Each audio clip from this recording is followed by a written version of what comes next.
Hello दोस्तों, स्वागत है आपका एक बार फिर से आपके अपने खूबसूरत से प्लेटफॉर्म A4S हब पे। तो आज हम आपके लिए लेके आ गए हैं इलेक्ट्रिक पोटेंशियल एंड कैपेसिटेंस का माइंड मैप, जो कि जनरली हमारे लिए दूसरा चैप्टर है, यानी सेकंड चैप्टर है। अब आज इसके बारे में डिस्कशन करेंगे और आज इस पूरे चैप्टर को हम समझेंगे कि इसमें कौन कौन से टॉपिक्स हैं, कौन कौन से कॉन्सेप्ट्स हैं जो कि आपको अच्छे से आने चाहिए। और आज हम यहाँ पे आपको सारे फॉर्मूले, सारे कॉन्सेप्ट्स बिल्कुल एकदम बेसिक से लेकर एडवांस तक जितने क्वेश्चन, जितने अच्छे लेवल के क्वेश्चन आपसे पूछे जा सकते हैं, सब हम आपको यहाँ पे करा देंगे, जिससे आपको कोई भी दिक्कत आगे फ्यूचर में नहीं आने वाली है। तो हम सबसे पहले बच्चों के मन में ये दिक्कत रहती है कि sir electric potential and capacitance या कोई भी चैप्टर ले लीजिए, XYZ कोई भी चैप्टर है आपके पास, तो बच्चों को क्लियर नहीं होता, यानी कि वो सीरियलाइज नहीं कर पाते हैं चैप्टर को कि कैसे किस टॉपिक्स को पहले पढ़ें, कौन से टॉपिक्स को बाद में पढ़ें, यानी कि जो हमारे पास सीरियल वाइज टॉपिक्स वो नहीं पढ़ते हैं, जिसकी वजह से उनका पूरा चैप्टर मिस हो जाता है। तो हमने यहाँ पे अपने पूरे चैप्टर को कुल मिला के 8 टॉपिक्स में डिवाइड कर रखा हूँ।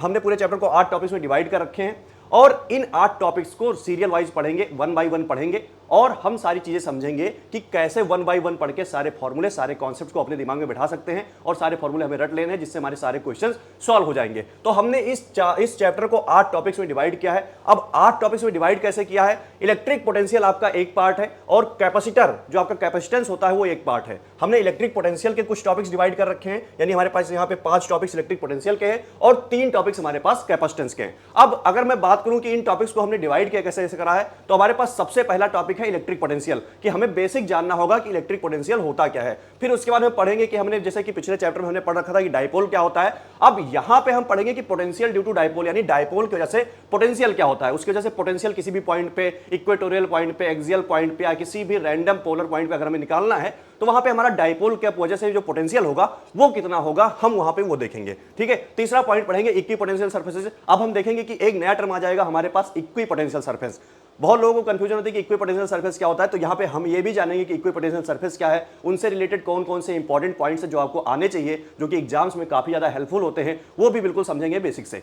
उसके बाद में हमारे पास चौथा पॉइंट आता है, वो आता है relation between electric field and potential, यानी electric field and electric potential. अब ये बहुत इंपॉर्टेंट टॉपिक है, क्योंकि इसमें आपके पास फॉर्मूले होते हैं जो कि आपको रट के जाने होते हैं और एग्जाम में अप्लाई करके आपको क्वेश्चंस सॉल्व करके आने होते हैं। तो हमें relation between electric field and potential भी पढ़ना है। फिर पांचवा टॉपिक जो हमारे पास है वो है इलेक्ट्रिकल पोटेंशियल एनर्जी, यानी कि अगर इलेक्ट्रिकल पोटेंशियल एनर्जी क्या होता है, उसको कैलकुलेट कैसे करते हैं, वो चीजें भी हमें पढ़नी है। तो हमारे पास 5 टॉपिक्स जो हैं ये इलेक्ट्रिक पोटेंशियल के हैं। और उसके बाद हमारे पास यहाँ इलेक्ट्रिकल पोटेंशियल एनर्जी में आपको पोटेंशियल एनर्जी ऑफ डायपोल भी पढ़ना है और potential energy of 2 charge system भी पढ़ना है। जनरली कितने भी चार्ज सिस्टम आप बना सकते हैं, लेकिन अगर आप 2 चार्ज सिस्टम अच्छे से समझ जाते हैं तो उसके बाद आप कितने भी बना सकते हैं, कितने भी सिस्टम, मतलब कितने भी चार्जेस का सिस्टम बना सकते हैं और उनकी पोटेंशियल एनर्जी कैलकुलेट कर सकते हैं। लेकिन बेसिक 2 चार्जेस का ही होता है, क्योंकि हमें उन्हीं से ही मिला के कैलकुलेट करना होता है। उसके बाद में पढ़ेंगे कैपेसिटेंस के बारे में, पैरेलल प्लेट कैपेसिटर क्या होता है, कैपेसिटेंस होता क्या है। ठीक है, और उसके बाद में पढ़ेंगे कैपेसिटेंस विद डाइलेक्ट्रिक, क्योंकि हम डाइलेक्ट्रिक अगर इंट्रोड्यूस कर दे पैरेलल प्लेट कैपेसिटर के बीच में, तो कैपेसिटेंस के बीच कैपेसिटेंस का क्या होगा, उसके बारे में भी जानकारी करेंगे।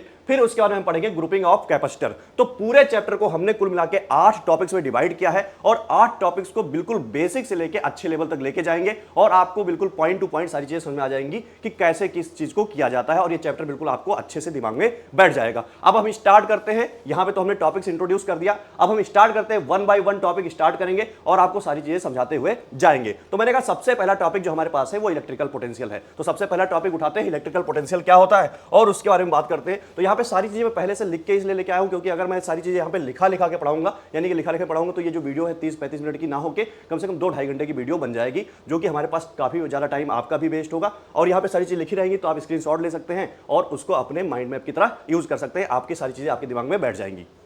अब हमारे पास सबसे पहला चीज है इलेक्ट्रिक पोटेंशियल। तो यहां पे डेफिनेशन आपके लिए लिखी हुई है कि वर्क डन, अगर मैं यहां पे एक कलर चेंज कर दूं, जहां पे लिखा हुआ है work done by external agent in moving unit positive test charge from reference point to any desired point. ठीक है, कह रहा work done by external agent in moving unit positive test charge from reference point to the desired point. अब कह रहा है कि जो हमारे पास इलेक्ट्रिकल पोटेंशियल होता है ये होता है वर्क डन। क्या होता है? ये वर्क डन होता है किसके वजह से? एक्सटर्नल एजेंट की वजह से। आपने जब पढ़ाई की होगी तो आपने देखा होगा वर्क डन हम 2 तरीके से पढ़ते हैं। कौन कौन से वजह से? आपका कंजर्वेटिव फोर्स की वजह से भी वर्क डन होता है, आपके एक्सटर्नल एजेंट की वजह से भी वर्क डन होता है। जो आपका इलेक्ट्रोस्टैटिक फोर्स है ये आपका कंजर्वेटिव फोर्स होता है आपका, यहाँ पे इसलिए वर्क डन यहाँ पे क्लियरली इसने मेंशन किया है कि एक्सटर्नल एजेंट एजेंट की वजह से, किसकी वजह से, एक्सटर्नल एजेंट की वजह से जो वर्क डन होता है, work done by external agent moving unit positive test charge from reference point to the desired point. अब बहुत लोगों को ये सारी चीजें समझ में नहीं आएंगे कि डिजायर्ड पॉइंट क्या है, रेफरेंस पॉइंट क्या है। तो सबसे बेसिक सी बात अगर मैं बताऊं, हमारे पास एक पॉइंट बी है, इसको हमने इनिशियल पॉइंट बोल दिया है कि हमारे पास इनिशियल पॉइंट है, और हमारे पास ए है,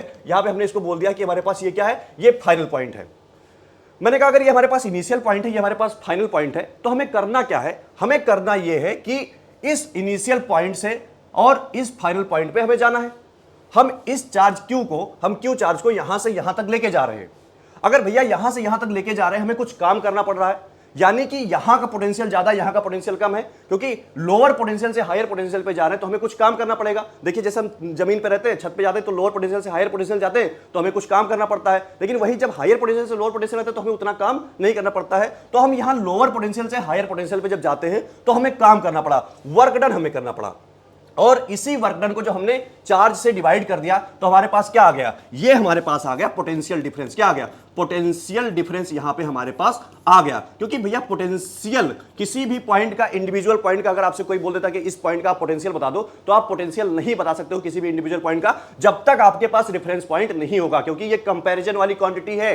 पोटेंशियल अगर आपको बताना है तो कंपैरिजन करके ही बता सकते हो, बिना रेफरेंस पॉइंट के आप पोटेंशियल नहीं बता सकते हो। इसीलिए हमने दो पॉइंट्स लिए हैं, इस पॉइंट को हम बोलेंगे क्या, रेफरेंस पॉइंट, और इस पॉइंट को बोलेंगे डिजायर्ड पॉइंट। यानी कि हमें अगर पोटेंशियल पॉइंट ए का निकालना है, तो इस पॉइंट को रेफरेंस पॉइंट मानेंगे और इस पॉइंट को डिजायर्ड पॉइंट मानेंगे। तो हम यहां पे जब B A minus B B करेंगे, यानी higher potential minus lower potential is equal to work done by, तो मतलब जो आपके पास चार्ज है उसका अगर डिवाइड करेंगे, तो हमारे पास यहां पे पोटेंशियल डिफरेंस आ जाएगा। तो ये होता है electric potential work done by external agent in moving unit positive test charge from reference point to the desired point. ये हमारे पास होता है इलेक्ट्रिक पोटेंशियल, पोटेंशियल डिफरेंस का आपके पास डेफिनेशन और फॉर्मूला। अब इसके बाद हमारे पास आता है कि electric potential due two point charge. अगर भैया पॉइंट चार्ज है आपके पास, मान लीजिए कि आपके पास कोई चार्ज है, Q चार्ज है आपके पास यहां पे, और किसी भी पॉइंट R डिस्टेंस दूरी पे, ये कोई पॉइंट है आपके पास R डिस्टेंस दूरी पे, कह रहा है इस पॉइंट पे अगर आपको इलेक्ट्रिक पोटेंशियल निकालना है, सबसे पहली चीज आपको अपने दिमाग में वीडियो पॉज करके आपको बताना है कि इलेक्ट्रिक पोटेंशियल स्केलर क्वांटिटी है या वेक्टर क्वांटिटी है। तो अगर मैं बताऊं, आपने सोचा होगा, अगर नहीं सोचा है तो अगर मैं बताऊं तो इसकी इलेक्ट्रिक पोटेंशियल आपकी स्केलर क्वांटिटी है। अगर इस पॉइंट पे किसी पॉइंट चार्ज, कोई पॉइंट चार्ज हमारे पास Q था, अगर उसकी वजह से किसी पॉइंट पे हमें इलेक्ट्रिक पोटेंशियल निकालना है, यानी इस पॉइंट चार्ज की वजह से इस पॉइंट पे हमें इलेक्ट्रिक पोटेंशियल निकालना है, तो वो आपका हो जाएगा KQ बाई R। क्या हो जाएगा, KQ बाई R। यहां से R डिस्टेंस पे रखा हुआ है, तो ये हो जाएगा KQ बाई R। और यहां पे जैसा कि आपने जब कूलम्स लॉ पढ़ा था, F equal to KQ1 Q2 by R square, तो वहां पे जो फोर्स की डायरेक्शन थी वो हम अपने दिमाग से पता कर लेते थे कि इस तरफ फोर्स लगेगा, इस पे इस तरफ फोर्स लगेगा, ठीक है। लेकिन यहां पे ये स्केलर क्वांटिटी है, तो यहां पे हमें जो चार्ज आता है हमारे पास, अगर नेगेटिव चार्ज है तो उसको नेगेटिव के साथ रखो, पॉजिटिव चार्ज है तो उसको पॉजिटिव के साथ रखो, क्योंकि यहां पे हमें चार्जेस को साइन के साथ पुट करना होता है। तो हमारे पास ये चीज है। अब इसके बाद हमारे पास कह रहा है potential due to system of charges, ठीक है। अब जरूरी थोड़े ना कि मान लो ये पॉइंट है हमारे पास और यहां पे हमने एक चार्ज रख रखा था Q, अब जरूरी थोड़े ना कि एक ही चार्ज हो। इस पॉइंट पे हमें यहां पे कई सारे चार्जेस दे सकता है कि यहां पे कई सारे चार्जेस रखे हुए हैं, इन चार्जेस की वजह से इस पॉइंट पे पोटेंशियल कितना होगा, नेट पोटेंशियल कितना होगा। अगर हमें वो निकालने की पूछ ले तो कैसे निकालेंगे, तो अगर हमें इस पॉइंट पे नेट पोटेंशियल निकालना है तो उसके लिए हमारे पास फॉर्मूला क्या होता है। अब जो हमारा पोटेंशियल है वो स्केलर क्वांटिटी है। क्या है पोटेंशियल, हमारा स्केलर क्वांटिटी। अगर मैं बात करूं कि हमारे पास मान लीजिए कोई पॉइंट ये है, ये P पॉइंट है, और यहां पे कई सारे चार्जेस रखे हुए Q1 Q2, और एक चार्ज हमारे पास रखा हुआ है -Q3। क्या रखा हुआ है, -Q3 रखा हुआ है। अब ये मान लीजिए कि R1 डिस्टेंस दूर है, ये है R2 डिस्टेंस दूर है, और ये आपका R3 डिस्टेंस दूर है। अगर R1 R2 R3 डिस्टेंस दूर है, तो हमें पता है कि किसी पॉइंट चार्ज की वजह से किसी भी पॉइंट पे जो आपका पोटेंशियल होता है, अगर इस पे नेट पोटेंशियल P पॉइंट पे नेट पोटेंशियल बताऊं, तो इसकी वजह से हो जाएगा KQ1 बाई R1, और इसकी वजह से हो जाएगा KQ2 बाई R2, और इसकी वजह से हो जाएगा -KQ3 बाई R3। इसकी वजह से हो जाएगा -KQ3 बाई R3। तो ये आपका नेट पोटेंशियल आएगा, यानी कि सबकी वजह से हमने पोटेंशियल इस पॉइंट पे निकाला और सिंपली ऐड किया, क्योंकि आपके पास जो पोटेंशियल है आपका वो स्केलर क्वांटिटी है। मैंने कहा ठीक है, यहां पे हमने यही किया, KQ1 by R1 plus KQ2 by R2 minus KQ3 by R3। तो ये होता है potential due to system of charges, यानी कि कई सारे चार्जेस है, किसी पॉइंट पे पोटेंशियल निकालना है तो पोटेंशियल ऐसे निकाला जा सकता है। अब अगर इसके बाद हम नेक्स्ट पॉइंट पे चले कि हमारे पास नेक्स्ट पॉइंट कौन सा है, तो हमारे पास जो नेक्स्ट पॉइंट है वो है पोटेंशियल ड्यू टू डाइपोल। मैंने आपको डाइपोल बताया था कि आपके पास डाइपोल जो होता है आपका दो अपोजिट चार्जेस के होते हैं, सेम मैग्नीट्यूड के होते हैं, किसी डिस्टेंस से सेपरेट किया जाता है। हमने यहाँ पे 12 डिस्टेंस मानते हैं, तो यहाँ पे हमने 3 पॉइंट जनरली लेना होता है। एक आपके पास एक्सियल पॉइंट होता है, और एक आपके पास इक्वेटोरियल पॉइंट होता है, और किसी रैंडम पॉइंट पे भी आप पोटेंशियल निकाल सकते हो। तो हमने सबसे पहले जो आपका पोटेंशियल निकाला है वो एक्सियल पॉइंट, यानी जो आपके पास डाइपोल है उसी एक्सिस पे हमने एक पॉइंट लिया है और ये पॉइंट हमने सेंटर से, यानी जो आपके पास डाइपोल का सेंटर है उससे हमने x डिस्टेंस दूर लिया है। हमारे पास ये डाइपोल का सेंटर था, इससे हमने x डिस्टेंस दूर एक पॉइंट लिया है और इस पॉइंट पे हमने डाइपोल का आपका पोटेंशियल निकाला है, जो कि हमारे पास क्या है, एक्सियल पॉइंट है, यानी बी एक्सियल आपका कितना आएगा, के पी बाई एक्स स्क्वायर। क्या आ जाएगा, K P by x square. हमें पता है पी इक्वल टू क्या होता है हमारा, क्यू इंटू टू एल। क्या होता है, P equal to Q into two L, यानी चार्ज का मैग्नीट्यूड इंटू जो आपके चार्जेस के सेपरेशन का डिस्टेंस है उससे मल्टीप्लाई कर देते हैं। मैंने कहा ठीक है, तो एक्सियल पॉइंट पे जो हमारा मतलब पोटेंशियल आ गया वो आ गया केपी बाई एक्स स्क्वायर। अगर मैं इक्वेटोरियल पॉइंट यानी कि यहां पे अगर कोई पॉइंट ले लेता हूं, यहां से यहां और यहां पे कोई पॉइंट ले लेता हूं, इस पॉइंट पे यानी जो आपके पास परपेंडिकुलर बाइसेक्टर है उस पॉइंट पे चले जाओगे, वहां पे भी कोई अगर आप पॉइंट लोगे परपेंडिकुलर बाइसेक्टर पे, अगर ऐसे परपेंडिकुलर बाइसेक्टर पे जाके कोई भी पॉइंट लोगे तो वहां पे जो आपका पोटेंशियल आएगा परपेंडिकुलर बाइसेक्टर पे तो वो हमेशा जीरो आएगा। इक्वेटोरियल पे जीरो क्यों आएगा, अब बहुत सारे लोगों को कंफ्यूजन आएगा कि इक्वेटोरियल पॉइंट पे हमारा जो इलेक्ट्रिक फील्ड आता था वो तो जीरो नहीं आता था, वहां पे इलेक्ट्रिक फील्ड कुछ आती थी, लेकिन जो आपके इक्वेटोरियल पॉइंट यानी परपेंडिकुलर बाइसेक्टर पे जितने भी पॉइंट्स हैं उन पे आपका जो पोटेंशियल है वो जीरो क्यों आता है। तो जीरो इसलिए आता है क्योंकि यहां पे जो नेगेटिव चार्ज है अगर सेम डिस्टेंस इधर से भी रहेगा सेम डिस्टेंस इधर भी रहेगा तो इस पॉइंट पे नेगेटिव की वजह से नेगेटिव पोटेंशियल होगा और पॉजिटिव की वजह से पॉजिटिव पोटेंशियल होगा। दोनों का जब हम ऐड करेंगे नेट पोटेंशियल निकालने के लिए, कोई स्केलर क्वांटिटी है, कोई वेक्टर तो है नहीं कि हमें डायरेक्शन लेके निकालना पड़ेगा, तो जब नेट निकालने के लिए हम इसको ऐड करेंगे तो ये अपने आप जीरो हो जाएगी। ठीक है, तो यहां पर ये चीजें होती है। तो एक्सियल पॉइंट पे तो आपका पोटेंशियल होता है, जो आपका डाइपोल है उसके एक्सियल पॉइंट पे यानी एक्स डिस्टेंस दूर आते हैं तो वो पोटेंशियल होता है केपी बाई एक्स स्क्वायर, लेकिन इक्वेटोरियल पॉइंट पे आपका जो पोटेंशियल होता है वो जीरो होता है। तो ये चीजें बिल्कुल दिमाग में बैठा के रखने की, इक्वेटोरियल पॉइंट पे तो आपका पोटेंशियल डाइपोल के जीरो होता है और यहां पे जो आपका डाइपोल है, अब हमें इक्वेटोरियल पॉइंट नहीं लेना है, एक्सियल पॉइंट नहीं लेना है। स्पेस में तो बहुत सारे पॉइंट्स हैं, हमने डाइपोल रख दिया, स्पेस में बहुत सारे पॉइंट्स हैं। किसी ने हमसे आके कहा कि ना एक्सियल पॉइंट लेना है ना इक्वेटोरियल पॉइंट लेना है। अब आपको लेना कौन सा पॉइंट है, आपको लेना है कोई रैंडम पॉइंट उठा लीजिए जो कि r डिस्टेंस दूर है और थीटा एंगल बना रहा है, यहाँ पे r डिस्टेंस दूर है और थीटा एंगल बना रहा है। ठीक है, तो हमने कहा at any point r comma theta, अगर हमारे पास जो वो है, हमारे पास जो पॉइंट है अगर वहां पे हमें पोटेंशियल निकालना है तो वो हो जाएगा K P cos theta by R square, और ये r डिस्टेंस यहां से सेंटर से और ये आपके पास थीटा एंगल है। तो हमने कहा जो हमारे पास पोटेंशियल आ जाएगा वो आ जाएगा K P cos theta by R square. तो ये फॉर्मूला आपको मस्ट याद होना चाहिए, बिल्कुल रटा होना चाहिए, आपके फिंगर टिप्स पे सारे फॉर्मूले आपको याद होने चाहिए। तो मैंने कहा ये हमारे पास था पोटेंशियल ड्यू टू डाइपोल की बातें। अब इसके बाद हमें जो बात करनी है वो बात करनी है इक्विपोटेंशियल सरफेस के बारे में। तो अभी तक हमने तीन मतलब हमारे दो टॉपिक्स कवर हो गए। अब दो टॉपिक्स कौन कौन से कवर किए, हमने सबसे पहला टॉपिक आपको बताया कि यहां पे हमने सबसे पहला टॉपिक बताया इलेक्ट्रिक पोटेंशियल के बारे में, उसके बाद हमने पढ़ा पोटेंशियल ड्यू टू डाइपोल। अब तीसरा टॉपिक जो हमारे पास है वो टॉपिक है इक्विपोटेंशियल सरफेस। बहुत सारी चीजें आप समझ सकते हो कि इक्विपोटेंशियल मतलब होता क्या है। इक्विपोटेंशियल मतलब होता है इक्वल पोटेंशियल। क्या होता है, इक्वल पोटेंशियल। तो ऐसा सरफेस जिसके सारे पॉइंट्स पे जो आपका पोटेंशियल है वो इक्वल हो तो उसे हम कहते हैं इक्विपोटेंशियल सरफेस। मान लीजिए आपके पास कोई सरफेस है, मान लीजिए आप घर के छत पे गए तो उस छत पे मान लीजिए कि सारे पॉइंट जिस पॉइंट पे आप जाते हो वहां पे सब जगह पोटेंशियल क्या है, सेम है। अगर पोटेंशियल सेम है तो आपके पास क्या हो जाएगा, इक्विपोटेंशियल सरफेस हो जाएगा, यानी कि constant value of potential at all points, यानी कि सारे पॉइंट्स पे उस सरफेस के सारे पॉइंट्स पे जो आपका वैल्यू है पोटेंशियल का वो कांस्टेंट हो, यानी कि चेंज ना हो, यानी कि उस सरफेस के वैल्यू उस constant value of potential at all points. हमारे पास एक ऐसा सरफेस हो जिसके आप किसी भी पॉइंट पे चले जाओ तो आपके जो पोटेंशियल की वैल्यू हो वो चेंज ना हो। तो हमारे पास यहां पे हम कैसे इक्विपोटेंशियल सरफेस कैसे बना सकते हैं, अगर हमसे ये पूछा जाए तो हम यहां पे एक चार्ज क्यू चार्ज रख देंगे, हम एक पॉइंट चार्ज क्यू रख देंगे और इसके अक्रॉस अगर हम सर्कुलर सरफेस बनाएंगे यानी स्फेरिकल सरफेस बनाएंगे तो हमारे पास क्या होगा, इक्विपोटेंशियल सरफेस होगा, क्योंकि हर पॉइंट पे जाके जो हमारे पास पोटेंशियल होगा वो होगा के क्यू बाई आर स्क्वायर। क्या होगा, के क्यू बाई आर। ठीक है, तो हमारे पास वहां पे पोटेंशियल क्या आ जाएगा, के क्यू बाई आर। तो हमने कहा फील्ड, अब दूसरा पॉइंट हमारे पास है field lines and equipotential surfaces are perpendicular to each other at every location.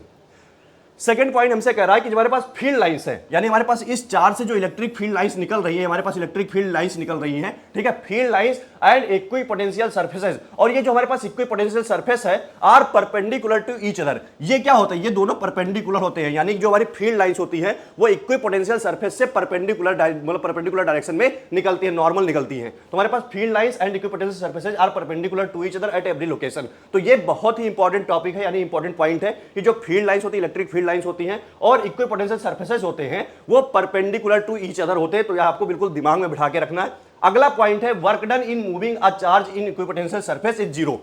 अब मान लीजिए हमारे पास कोई इक्विपोटेंशियल सरफेस है, यहां पे कोई इक्विपोटेंशियल सरफेस है, तो एक पॉइंट से दूसरे पॉइंट पे आपको जाना है तो पोटेंशियल चेंज ही नहीं होगा, यानी एक पॉइंट से दूसरे पॉइंट पे जाना है तो पोटेंशियल नहीं चेंज होगा। अब पोटेंशियल चेंज है ही नहीं, यानी पोटेंशियल डिफरेंस जीरो है, तो वहां पे आपको कोई काम नहीं करना पड़ेगा, यानी बड़े आराम से, बड़े स्मूथली से, बिना कुछ काम किए आप आराम से वहां जा सकते हो। अब इसको कैसे समझ सकते हैं कि work done in moving a charge on equipotential surface is zero. हमने बताया था आपको कि B A minus B B is equal to work done upon charge. अब हमने कहा कि यहां पे जो पोटेंशियल डिफरेंस है वो दोनों जगह तो सेम ही है, यानी उस सरफेस पे हर पॉइंट पे पोटेंशियल क्या है, सेम है, यानी कि पोटेंशियल आपका चेंज ही नहीं हो रहा है। तो B A minus B B आपका क्या हो जाएगा, जीरो हो जाएगा, यानी वर्क डन बाई क्यू, यानी इट इंप्लाइज वर्क डन जो आपका आएगा वो जीरो आ जाएगा, यानी कि आपको कोई भी वर्क डन नहीं करना पड़ेगा। तो इक्विपोटेंशियल सरफेसेस पे आपको एक पॉइंट से दूसरे पॉइंट पे अगर जाना है तो वहां पे आपको कोई भी काम नहीं करना पड़ता है। तो ये 3 पॉइंट्स है जो आपके इक्विपोटेंशियल सरफेस के लिए काफी ज्यादा इंपॉर्टेंट है, तो ये आपको बिल्कुल पढ़ के रखने हैं। तो हमने यहां पे 3 पॉइंट्स पढ़ लिए, यानी 3 टॉपिक्स हमने कवर कर लिए। अभी हमारे पास 4-5 टॉपिक और बचे हुए हैं, तो हम एक एक करके सारी चीजें करते रहेंगे। बट आपको ये चीजें आपको बिल्कुल नोट्स बनाना है अच्छे से और दिमाग में रखना है कि क्या क्या चीजें हम बता रहे हैं। अब हमारे पास जो चौथा टॉपिक है वो है relation between electric field and potential. Potential और इलेक्ट्रिक फील्ड के बीच में रिलेशन क्या होता है, तो जो रिलेशन होता है वो होता है E is equal to minus D B by D R. जो आपके पास इलेक्ट्रिक फील्ड होता है वो होता है minus D B by D R, यानी कि पोटेंशियल का डिफरेंशिएशन करेंगे अगर पोजीशन वेक्टर के रिस्पेक्ट में, तो हमारे पास क्या आता है, इलेक्ट्रिक फील्ड आता है। ये फॉर्मूला है, प्योर फॉर्मूला, जो कि आपको रटना ही है। 2-3 क्वेश्चन इस पे सॉल्व करोगे। जो हमारे पास पोटेंशियल है वो हमें क्या मतलब इक्वेशन के फॉर्म में देता है, वहां से हम डिफरेंशिएट करके अब हमें पोटेंशियल दे देगा, हमें कुछ पोटेंशियल ऐसे दे देगा, b is equal to 2x² plus 3y plus 4z, ऐसा कुछ निकाल के दे देगा। अब हमसे बोलेगा कि यहां से आप इलेक्ट्रिक फील्ड निकालो। क्या निकालो, इलेक्ट्रिक फील्ड निकालो। तो इलेक्ट्रिक फील्ड कैसे निकालोगे, तो इलेक्ट्रिक फील्ड निकालोगे तो हमें पता है कि इलेक्ट्रिक फील्ड हमारे पास क्या एक वेक्टर है। इलेक्ट्रिक फील्ड के लिए हमारे पास उसका x कोऑर्डिनेट भी होना चाहिए, y कोऑर्डिनेट भी होना चाहिए और z कोऑर्डिनेट भी होना चाहिए। तो मैंने कहा अगर हमारे पास इलेक्ट्रिक फील्ड का x coordinate, y coordinate, z coordinate भी होना चाहिए, तो यहां पे हम इलेक्ट्रिक फील्ड को लिखते हैं E X I cap, E Y J cap, E Z K cap. I cap, J cap, Z cap, मतलब I cap, J cap, K cap, तो हम ऐसे लिख सकते हैं E X, E Y, E Z. ये कहां से लेके आएंगे, तो ये लेके आने के लिए हम सबसे पहले जाएंगे, अगर इलेक्ट्रिक फील्ड का एक्स कॉम्पोनेंट निकालना है तो हो जाएगा minus del B by del X. अब del B by del X क्या है, partial differentiation of potential with respect to X coordinate, यानी कि अगर हमें पार्शियल डिफरेंशिएशन करेंगे पोटेंशियल का एक्स कोऑर्डिनेट के रिस्पेक्ट में तो हमारे पास Ex आ जाएगा। Partial differentiation of potential with respect to y coordinate तो हमारे पास y आ जाएगा। Partial differentiation of potential with respect to z coordinate तो हमारे पास Ez आ जाएगा। यानी इलेक्ट्रिक फील्ड का x y z कंपोनेंट हमारे पास आ जाएगा और इसको उठा के हम यहां पे पुट करेंगे तो हमारे पास आंसर आ जाएगा। अगर मैं बेसिक सा क्वेश्चन आपको लेके बताऊं कि अगर मैं मानूं कि b equal to X square plus 3x ऐसे हम लिख के कोई भी क्वेश्चन करेंगे तो हमारे पास यहां पे बस हमको पार्शियल डिफरेंशिएशन करना होगा और उसके बाद में हमारे पास जो इलेक्ट्रिक फील्ड का वेक्टर निकल के आएगा Ex, Ey, Ez तीनों अलग अलग निकल के आएंगे, minus del V by del X से, minus del V by del Y से, minus del V by del Z से। उसके बाद में हम जब इसमें इस वाले Ex आई के प्लस Ey जे के प्लस Ez के में रख देंगे तो हमारे पास इलेक्ट्रिक फील्ड वेक्टर आ जाएगा।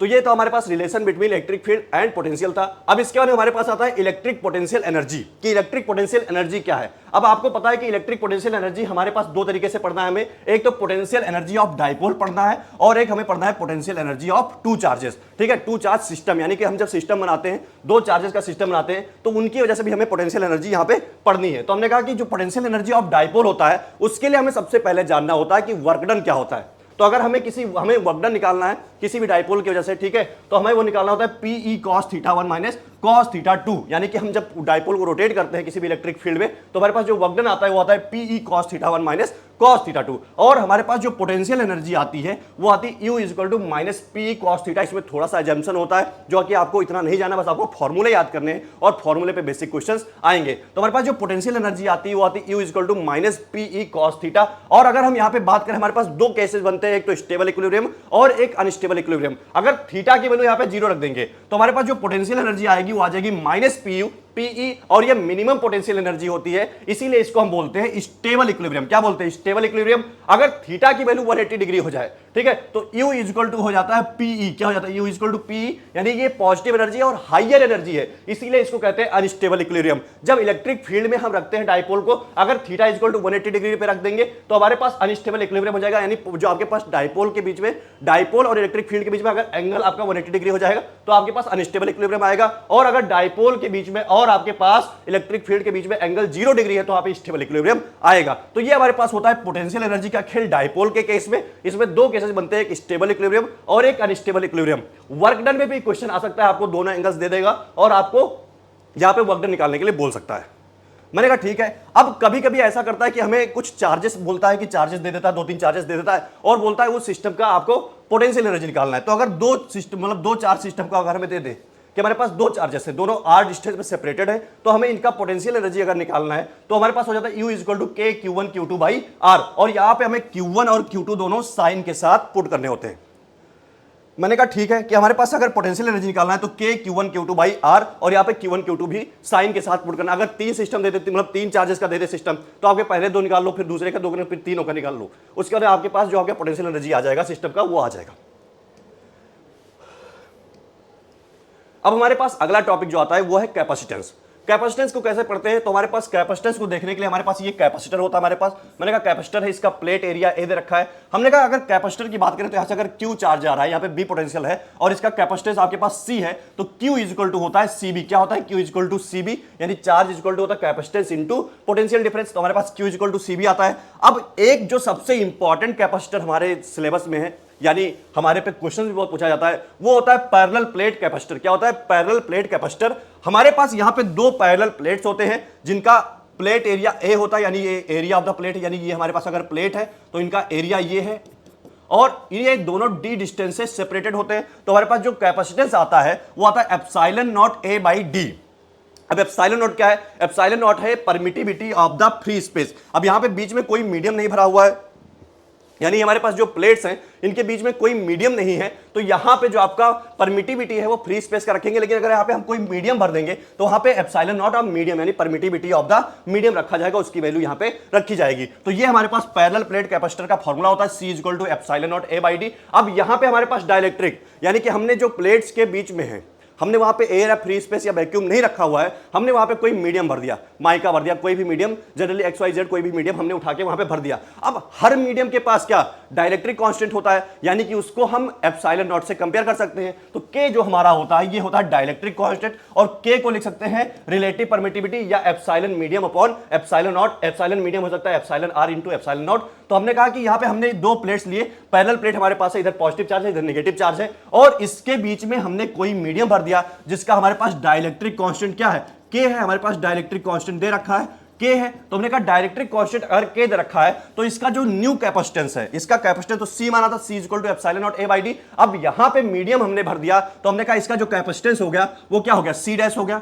यहां पे कैपेसिटेंस कितना हो गया? C डैश हो गया। हमने कहा अगर हमें C डैश निकालना है तो कैसे निकालेंगे? तो हमने कहा C डैश निकालना है तो सिंपल सा अपना बेसिक इंफॉर्मेशन लेके चलो कि C dash is equal to होता है एप्सिलॉन मीडियम। ठीक है, यहां पे भी मीडियम रखते हैं, लेकिन यहां पे जो मीडियम है आपके पास वो फ्री स्पेस या वैक्यूम है, इसीलिए यहां पे हमने एप्सिलॉन नॉट रखा है। तो हमने कहा epsilon medium A upon D। मैंने कहा ठीक है, यहां से एप्सिलॉन मीडियम को यहां से लिख सकते हैं epsilon R epsilon naught A by D। अब epsilon naught A by D हमें पता है क्या होता है? C होता है, क्योंकि यहां पे epsilon naught A by D हमें C दे रखा है। ठीक है, तो C dash is equal to epsilon R into C, या C dash is equal to K into C लिख सकते हैं। तो हमारे पास ये होता है कि अगर हम बीच में कोई मीडियम भर देते हैं तो उसके डाइलेक्ट्रिक कांस्टेंट से अगर एयर वाले को मल्टीप्लाई कर देंगे तो उस प्लेट के बीच का कैपेसिटेंस हमारे पास आ जाएगा। तो हमारे पास ये बहुत इंपॉर्टेंट फॉर्मूला जो कि आपको याद रखना है। अब अगला फॉर्मूला आता है कि अगर कोई, मान लीजिए हमारे पास प्लेट है जिसके बीच में डी डिस्टेंस, मतलब डी डिस्टेंस है, डी डिस्टेंस पे प्लेट्स रखे हुए हैं। अब पूरे डिस्टेंस में, यानी पूरे जो बीच में जगह है उसमें हम डाइलेक्ट्रिक ना भरे, किसी बीच के पोर्शन में डाइलेक्ट्रिक भर दे। जैसा कि हमने किया है कि यहां पे प्लेट, तो यहां पे एक प्लेट यहां पे है, इनके बीच में डिस्टेंस डी है, लेकिन हमने केवल इतने पोर्शन में आपका डाइलेक्ट्रिक भर दिया है जिसका डाइलेक्ट्रिक कांस्टेंट क्या है? K। तो इसका कैपेसिटेंस क्या हो जाएगा? तो इसका कैपेसिटेंस निकालने के लिए फॉर्मूला होता है C dash is equal to epsilon naught A upon D minus T plus T by K। ये फॉर्मूला आपको रटना ही पड़ेगा, ये फॉर्मूले आपको रटने ही पड़ेंगे, और इस पे बहुत ज्यादा क्वेश्चंस पूछे जाते हैं। ये बहुत मोस्ट इंपॉर्टेंट फॉर्मूला जिस पे काफी ज्यादा क्वेश्चंस पूछे जाते हैं, तो ये आपको रटना ही पड़ेगा। D क्या होता है? D आपका जो आपके पैरेलल प्लेट कैपेसिटर है उनके बीच की डिस्टेंस, और जो T होता है ये जो आपके पास स्लैब है, क्या है? स्लैब है इसकी थिकनेस। जो आपके पास डाइलेक्ट्रिक का स्लैब है उसकी थिकनेस जो होती है वो टी होती है, और टी बाई के जो होता है आपका ये डाइलेक्ट्रिक कांस्टेंट क्या होता है, के होता है आपका डाइलेक्ट्रिक कांस्टेंट। जो आपने मीडियम भरा है, आपने पैरेलल प्लेट के बीच में जो स्लैब में मीडियम भरा है उसका डाइलेक्ट्रिक कांस्टेंट आपके पास के होता है। ए होता है इस प्लेट का एरिया, क्या होता है इस प्लेट का एरिया होता है आपके पास। तो यहां से C dash is equal to epsilon naught A upon D minus T plus T by K, यहां से आप लिख सकते हैं। लेकिन तीसरा केस क्या बनता है, तीसरा केस हमारे पास बनता है कि हमारे पास जो प्लेट थे, पैरेलल प्लेट थे, उनके बीच में जो डिस्टेंस थे यानी उसके बीच में जो जगह थी, उन जगह पे हम अलग अलग पूरी जगह भर दें, लेकिन अलग अलग मीडियम से भर दें। यहां पे हमने 3 मीडियम से, हमारे पास पैरेलल प्लेट यहां पे था, यहां पे 2 पैरेलल प्लेट हमारे पास है। पहले इतने डिस्टेंस में हमने K1 के मीडियम को भरा है, इतने डिस्टेंस में हमने K2 मीडियम भरा है, इतने डिस्टेंस में K3, यानी 3 अलग अलग मीडियम भरे जिनका dielectric constant K1 K2 K3 है हमारे पास। मैंने कहा ठीक है, तो हमारे पास जो सी डैश आएगा यानी इसका कैपेसिटेंस आएगा वो आ जाएगा epsilon naught A upon T1 by K1। ये हमारे पास जो इसका जो थिकनेस है वो T1 है, इसका थिकनेस T2 है, इसका थिकनेस T3 है। तो मैंने कहा सी डैश इक्वल टू हो जाएगा epsilon naught A upon T1 by K1 plus T2 by K2 plus T3 by K3। अब सिंपली आप समझ सकते हैं कि हमारे पास ये फॉर्मूला आपको भी याद करना है, क्योंकि इस फॉर्मूले पे भी बहुत बार क्वेश्चन डायरेक्टली पूछे जाते हैं। तो ये हमारे पास था कैपेसिटेंस विथ डाइलेक्ट्रिक। अगर हम डाइलेक्ट्रिक भरें, या तो हो सकता है एक ही मतलब पूरे पोर्शन में सिंगल डाइलेक्ट्रिक भर दें, पूरे पोर्शन में अलग अलग डाइलेक्ट्रिक भर दें, या पूरे पोर्शन में ना भरे आधे पोर्शन में भरें, या हो सकता है कि हम पूरे पोर्शन में केवल एयर या फ्री स्पेस या वैक्यूम दे दें। तो इतने केसेस बन सकते हैं जिसपे आपको याद करना है। अब हमने कैपेसिटेंस पढ़ लिया, कैपेसिटर विथ डाइलेक्ट्रिक पढ़ लिया, हमने स्टार्टिंग से पढ़ा इलेक्ट्रिक पोटेंशियल पढ़ा। अब हम यहाँ पे एक बार रिवाइज कर लेते हैं कितनी चीजें हमने पढ़ी।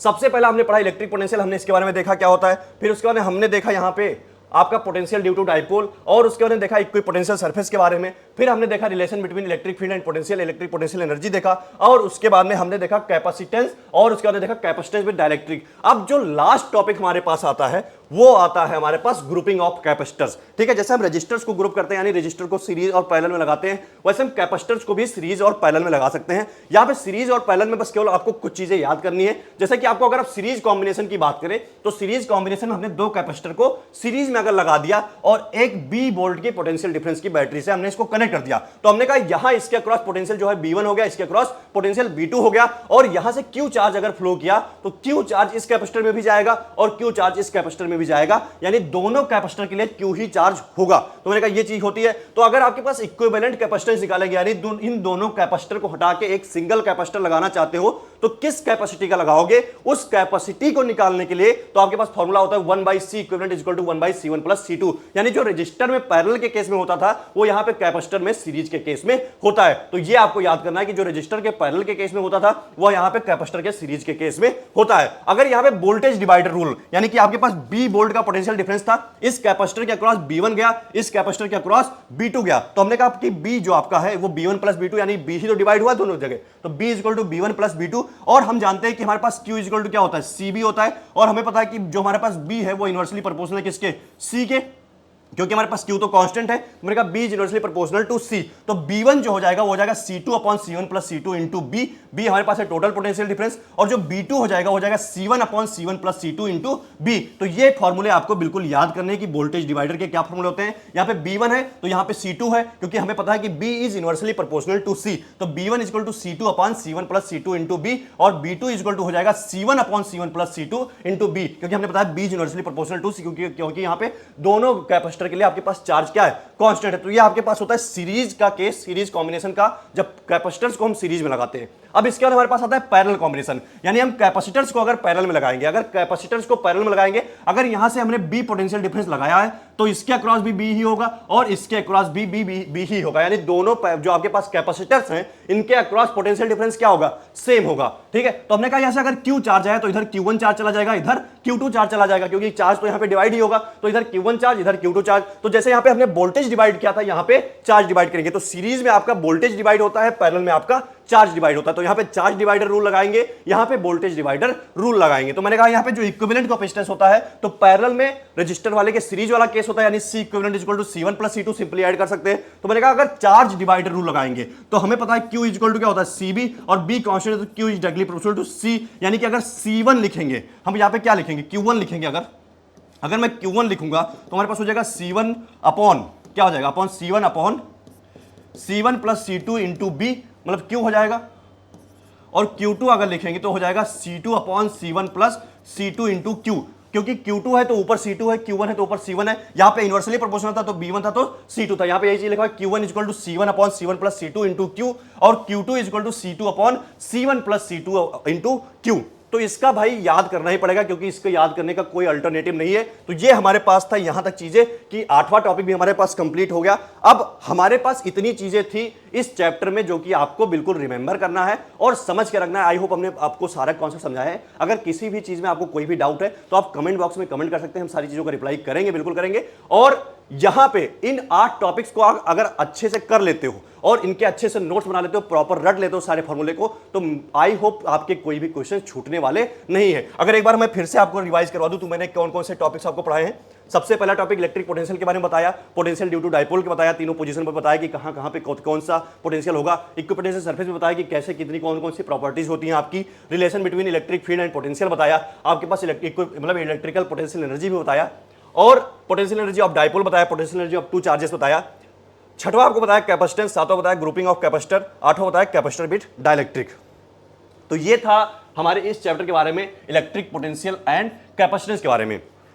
अब बहुत लोग सोच रहे होंगे कि सर आप इतना स्पीड में चलते हैं, मतलब इतनी स्पीड में बोलते चले जाते हैं सारी चीज़, तो अगर कम टाइम में सारी चीज़ कवर करनी है तो स्पीड में चलना ही पड़ेगा। तो हमने कहा कि अगर आप यहाँ पे बिल्कुल मतलब अगर आपको तेज लगे तो आप थोड़ा स्पीड धीरे करके देख सकते हैं और सारी चीज़ें समझ सकते हैं। सारी चीज़ों को आपको नोट्स बनाना जरूरी है और सारी चीज़ को रिवाइज करना जरूरी है। यहाँ पे सारे कॉन्सेप्ट हमने पूरे चैप्टर के कवर कर लिए हैं। अब आपको काम बस इतना है कि नोट्स बनाइए और अच्छे से पढ़ाई करिए।